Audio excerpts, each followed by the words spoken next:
Showtime! The Capital G show starts right now.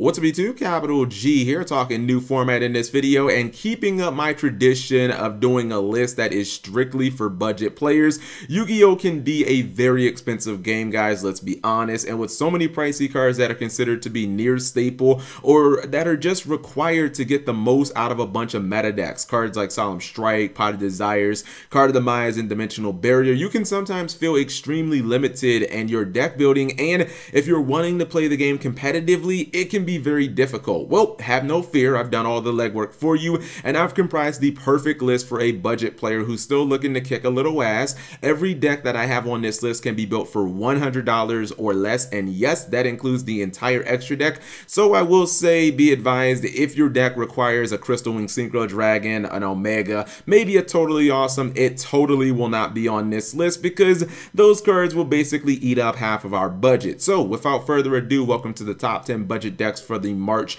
31st, 2017 format, the Yu-Gi-Oh hierarchy. Number 10, Gishki. Low-key, Gishki can be a completely unstoppable force when the deck gets rolling, able to easily put over 10,000 damage on the board without even looking at its extra deck. Gishki has some extremely powerful boss monsters and enough draw support to fly through over 2/3 of the deck on the first turn. Your big bad is also equipped with non-targeting removal, which almost every deck in the game would love to have. Your Gishki searchers are not once per turn, and that is just fantastic. The biggest detriment to this deck, obviously, is the fact that it kind of auto loses to Dimensional Barrier, so you know, buyer beware. Number 9, Sacred Beast. Now this is what I'm talking about. People have been waiting since the GX era for this to become a competent deck, and with some new support from Duelist Saga, I think that we're finally there. Fallen Paradise is utterly ridiculous as it not only makes your beasts essentially become Magic Specters, but it gives you a pot of greed every single turn. Spoiler alert, if you resolve this effect just one time, your chances of winning the game increase exponentially.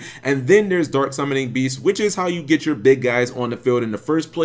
Not only does it summon the Sacred Beast straight from the deck, I might add, but then you can also use it to search them as well. This card makes the deck so much better. Number 8, Crystron. So Crystron are a lot like Water Yang Zings, except their plays during the opponent's turn are just a lot better and hit a lot harder. These plays can be supercharged by the likes of Starlight Junction, and a well-timed Trishula or Quarion can blow out the opponent's entire field.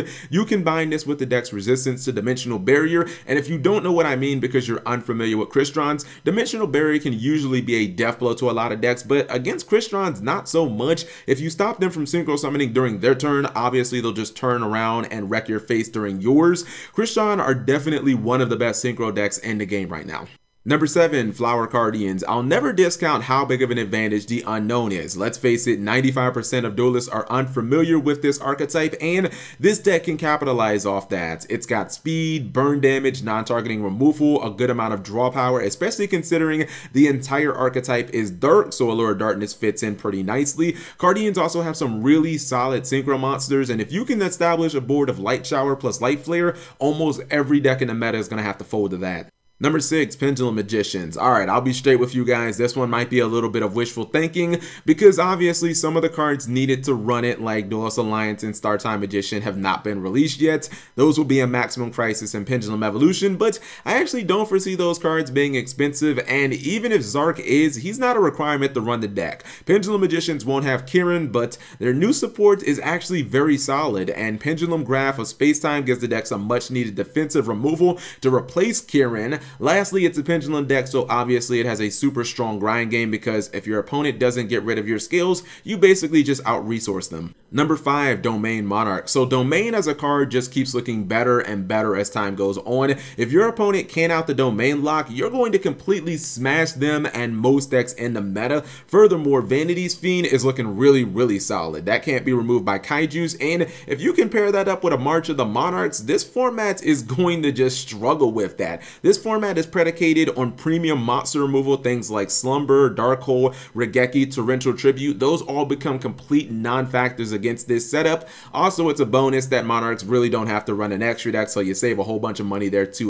Number 4, Fluffles. Truth be told, if Fight for Patrick was out, or if we even had any idea when the card was coming to the TCG, I'd probably have Fluffles a couple of spots higher. We all know that Fluffles can OTK like no one's business, and with Fluffle Penguin being added into the mix, obviously you get some solid plays there with Totally Awesome, and don't worry about that. I know what I said earlier about Totally Awesome killing half the budget, but you can pretty much drop half of your money on Fluffles on the TA and still have enough money to build the deck under $100. I am somewhat concerned about the deck's ability to play around Dimensional Barrier, but honestly that card kind of wrecks everything in the format, so you know, why even bother?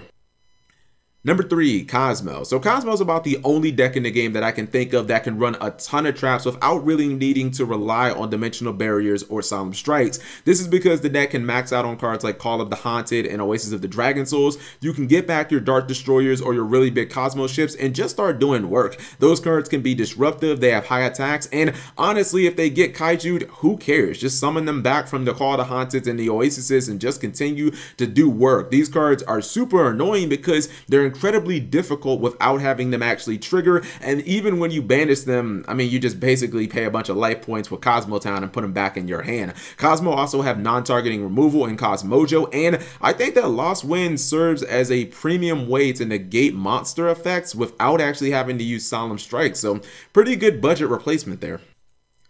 Number 2, Chain Burn. So this is actually a very peculiar situation. 3 copies of Card of Demise eats up about $90, which means we're basically investing 90% of our budget into less than 10% of our deck. Usually that is terrible math, and it's something that you would not want to do as a budget player, but luckily every other card in the deck costs like less than 10 cents, and you don't need an extra deck to play Chain Burn, so the math actually ends up working out. As I said in my other video, Chain Burn for some reason is not being cited for that much. It has a huge advantage going first against almost everything. Well, not necessarily going first, but basically game 1. And even if you lose game 2, it's really not that big of a deal because you can just put in your counters to whatever your opponent used to counter you. Yeah, it's a shitty and degenerative deck, but I mean, let's be real, it's flat out effective right now.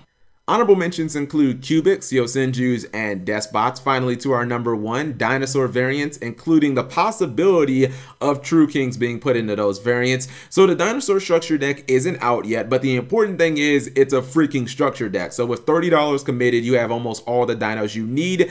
And dinos, from what I've seen, are a very, very real deck. They've got excellent boss monsters. They can do a ton of damage. And a lot of the old cards that used to kind of just be gimmicky, like Tyranno Infinity, are super useful now. I mean, that shit was a shocker to me. I'm not entirely sure that the True King version will actually fit under $100 budget, because if VFD ends up being expensive, then that just goes out the window. But the pure variants are definitely going to be strong decks. They'll be extremely budget, and I think that they're going to be one of the decks that people are going to have to look out for this format.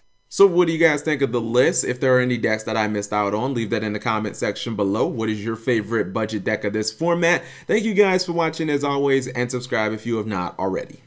Subscribing makes life happy.